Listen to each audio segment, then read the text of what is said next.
شروع اللہ کا نام لے کر جو بڑا مہربان نہایت رحم والا ہے۔ الف لام را، یہ اللہ کی کتاب اور قرآن روشن کی آیتیں ہیں۔ کسی وقت کافر لوگ آرزو کریں گے کہ اے کاش وہ مسلمان ہوتے۔ اے نبی، ان کو ان کے حال پر رہنے دو کہ کھا پی لیں اور فائدے اٹھا لیں، اور لمبی لمبی آرزویں ان کو دنیا میں مشغول کیے رکھیں۔ آخر کار ان کو اس کا انجام معلوم ہو جائے گا۔ اور ہم نے کوئی بستی ہلاک نہیں کی مگر اس کا وقت مقرر لکھا ہوا تھا۔ کوئی امت اپنی مدت مقررہ سے نہ آگے نکل سکتی ہے اور نہ پیچھے رہ سکتی ہے۔ اور کفار کہتے ہیں کہ اے شخص جس پر نصیحت کی کتاب نازل ہوئی ہے، تو دیوانہ ہے۔ اگر تو سچا ہے تو ہمارے پاس فرشتوں کو کیوں نہیں لے آتا؟ کہہ دو ہم فرشتوں کو نازل نہیں کیا کرتے مگر حق کے ساتھ، اور اس وقت ان کو مہلت نہیں ملے گی۔ بے شک یہ کتاب نصیحت ہم ہی نے اتاری ہے، اور یقیناً ہم اس کے نگہبان ہیں۔ اور ہم نے تم سے پہلے کے مختلف گروہوں میں بھی پیغمبر بھیجے تھے، اور ان کے پاس کوئی پیغمبر نہیں آتا تھا مگر وہ اس کے ساتھ ہنسی کرتے تھے۔ اسی طرح ہم اس گستاخی کو گناہگاروں کے دلوں میں ڈالے رکھتے ہیں، سو وہ اس پر ایمان نہیں لاتے۔ اور پہلے لوگوں کی روش بھی یہی رہی ہے۔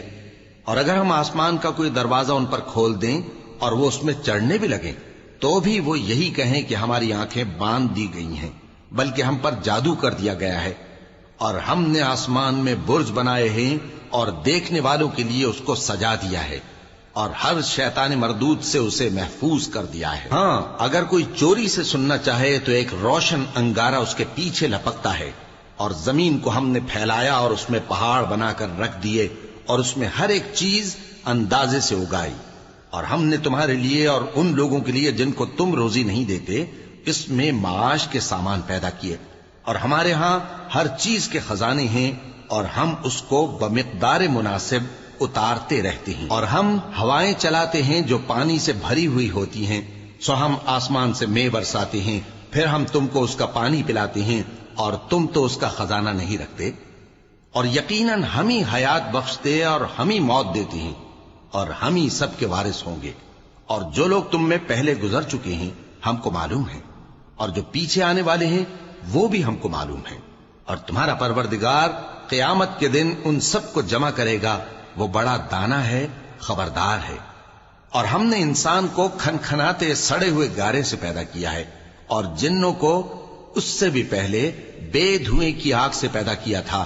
اور وہ وقت قابل ذکر ہے جب تمہارے پروردگار نے فرشتوں سے فرمایا تھا کہ میں کھنکھناتے سڑے ہوئے گارے سے بشر بنانے والا ہوں، بس جب میں اس کو درست کر لوں اور اس میں اپنی طرف سے روح پھونک دوں تو اس کے آگے سجدے میں گر پڑنا۔ چنانچہ فرشتے تو سب کے سب سجدے میں گر پڑے مگر شیطان کہ اس نے سجدہ کرنے والوں کے ساتھ ہونے سے انکار کیا۔ فرمایا اے ابلیس، تجھے کیا ہوا کہ تو سجدہ کرنے والوں میں شامل نہ ہوا؟ اس نے کہا میں ایسا نہیں ہوں کہ انسان کو جس کو تو نے کھنکھناتے سڑے ہوئے گارے سے بنایا ہے سجدہ کروں۔ فرمایا یہاں سے نکل جا کہ اب تو مردود ہے، اور تجھ پر قیامت کے دن تک لعنت برسے گی۔ اس نے کہا کہ پروردگار مجھے اس دن تک مہلت دے جب لوگ مرنے کے بعد زندہ کیے جائیں گے۔ فرمایا اچھا، سو تجھے مہلت دی جاتی ہے وقت مقرر یعنی قیامت کے دن تک۔ اس نے کہا کہ پروردگار جیسا تو نے مجھے بھٹکا دیا ہے میں بھی زمین میں لوگوں کے لیے گناہوں کو آراستہ کر کے دکھاؤں گا اور سب کو بہکاؤں گا۔ ہاں، ان میں جو تیرے خاص بندے ہیں ان پر میرا قابو چلنا مشکل ہے۔ فرمایا کہ مجھ تک پہنچنے کا یہی سیدھا رستہ ہے، جو میرے خاص بندے ہیں ان پر تجھے کچھ قدرت نہیں کہ ان کو گناہ میں ڈال سکے۔ ہاں، بد راہوں میں سے جو تیرے پیچھے چل پڑے، اور ان سب کے وعدے کی جگہ جہنم ہے۔ اس کے 7 دروازے ہیں، ہر ایک دروازے کے لیے ان میں سے الگ الگ حصہ ہے۔ جو متقی ہیں وہ باغوں اور چشموں میں ہوں گے۔ ان سے کہا جائے گا کہ ان میں سلامتی اور امن و اطمینان سے داخل ہو جاؤ، اور ان کے دلوں میں جو کدورت ہوگی ہم اسے نکال دیں گے، گویا بھائی بھائی مسندوں پر ایک دوسرے کے سامنے بیٹھے ہوں۔ نہ ان کو وہاں کوئی تکلیف پہنچے گی اور نہ وہ وہاں سے نکالے جائیں گے۔ اے پیغمبر میرے بندوں کو بتا دو کہ میں بڑا بخشنے والا ہوں، بڑا مہربان ہوں، اور یہ کہ میرا عذاب بھی درد دینے والا عذاب ہے۔ اور ان کو ابراہیم کے مہمانوں کا احوال سنا دو۔ جب وہ ابراہیم کے پاس آئے تو سلام کہا۔ انہوں نے کہا کہ ہمیں تو تم سے ڈر لگتا ہے۔ مہمانوں نے کہا کہ ڈریے نہیں، ہم آپ کو ایک دانشمند لڑکے کی خوشخبری دیتے ہیں۔ وہ بولے کہ جب مجھے بڑھاپے نے آ پکڑا تو تم خوشخبری دینے لگے، اب کاہے کی خوشخبری دیتے ہو؟ انہوں نے کہا کہ ہم آپ کو سچی خوشخبری دیتے ہیں، سو آپ مایوس نہ ہوں۔ ابراہیم نے کہا کہ اللہ کی رحمت سے مایوس ہونا تو گمراہوں کا کام ہے۔ پھر کہنے لگے کہ فرشتوں، تمہارا اصل کام کیا ہے؟ انہوں نے کہا کہ ہم ایک گناہگار قوم کی طرف بھیجے گئے ہیں کہ اس کو عذاب کریں، مگر لوط کے گھر والے کہ ان سب کو ہم بچا لیں گے، البتہ ان کی بیوی کہ اس کے لیے ہم نے ٹھہرا دیا ہے کہ وہ پیچھے رہ جائے گی۔ پھر جب فرشتے لوط کے گھر آئے تو انہوں نے کہا کہ تم تو ناآشنا سے لوگ ہو۔ وہ بولے کہ نہیں، بلکہ ہم آپ کے پاس وہ چیز لے کر آئے ہیں جس میں لوگ شک کرتے تھے، اور ہم آپ کے پاس یقینی بات لے کر آئے ہیں اور ہم سچ کہتے ہیں۔ تو آپ کچھ رات رہے سے اپنے گھر والوں کو لے نکلیں اور خود ان کے پیچھے چلیں، اور آپ میں سے کوئی شخص پیچھے مڑ کر نہ دیکھے، اور جہاں آپ کو حکم ہو وہاں چلے جائیے۔ اور ہم نے لوط کی طرف وہی بھیجی کہ ان لوگوں کی جڑ صبح ہوتے ہوتے کاٹ دی جائے گی۔ اور اہل شہر لوط کے پاس خوش خوش دوڑے آئے۔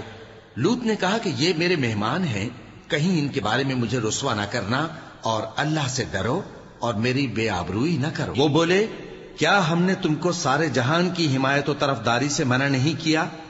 انہوں نے کہا کہ اگر تمہیں کرنا ہی ہے تو یہ میری قوم کی لڑکیاں ہیں، ان سے شادی کر لو۔ اے نبی، تمہاری جان کی قسم، وہ اپنی مستی میں مدہوش ہو رہے تھے، سو ان کو سورج نکلتے نکلتے چنگھاڑ نے آ پکڑا، اور ہم نے ان بستیوں کو الٹ کر نیچے اوپر کر دیا اور ان پر کھنگر کی پتھریاں برسائیں۔ بے شک اس قصے میں اہل فراست کے لیے نشانی ہے، اور وہ بستیاں اب تک شام جانے والے سیدھے رستے پر موجود ہیں۔ بے شک اس میں ایمان لانے والوں کے لیے نشانی ہے۔ اور بن کے رہنے والے یعنی قوم شعیب کے لوگ بھی گناہگار تھے، تو ہم نے ان سے بھی بدلہ لیا، اور یہ دونوں شہر کھلے رستے پر موجود ہیں۔ اور وادی ہجر کے رہنے والوں نے بھی پیغمبروں کی تکذیب کی، ہم نے ان کو اپنی نشانیاں دیں اور وہ ان سے منہ پھیرتے رہے، اور وہ پہاڑوں کو تراش تراش کر گھر بناتے تھے کہ امن و اطمینان سے رہیں گے۔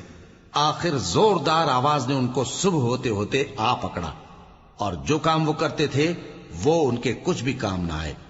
اور ہم نے آسمانوں اور زمین کو اور جو مخلوقات ان میں ہے سب کو تدبیر کے ساتھ پیدا کیا ہے، اور قیامت تو ضرور آ کر رہے گی، تو تم ان لوگوں سے اچھی طرح سے درگزر کرو۔ کچھ شک نہیں کہ تمہارا پروردگار ہی سب کچھ پیدا کرنے والا ہے، جاننے والا ہے۔ اور ہم نے تم کو 7 آیتیں جو نماز میں دہرا کر پڑھی جاتی ہیں، یعنی سورہ الحمد اور عظمت والا کلام عطا فرمایا ہے۔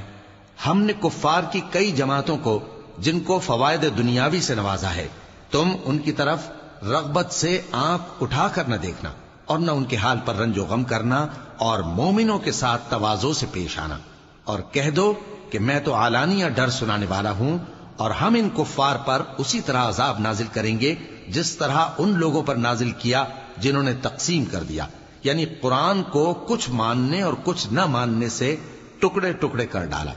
سو تمہارے پروردگار کی قسم، ہم ان سے ضرور پرسش کریں گے ان کاموں کی جو وہ کرتے رہے۔ پس جو حکم تم کو اللہ کی طرف سے ملا ہے وہ لوگوں کو بے دھڑک سنا دو، اور مشرکوں کا ذرا خیال نہ کرو۔ ہم تمہیں ان لوگوں کے شر سے بچانے کے لیے کافی ہیں جو تم سے ہنسی کرتے ہیں، جو اللہ کے ساتھ کوئی اور معبود قرار دیتے ہیں، سو ان قریب ان کو ان باتوں کا انجام معلوم ہو جائے گا۔ اور ہم جانتے ہیں کہ ان کی باتوں سے تمہارا دل تنگ ہوتا ہے، تو تم اپنے پروردگار کی تسبیح کہتے اور اس کی خوبیاں بیان کرتے رہو، اور سجدہ کرنے والوں میں سے ہو جاؤ، اور اپنے پروردگار کی عبادت کیے جاؤ یہاں تک کہ تمہاری موت کا وقت آ جائے۔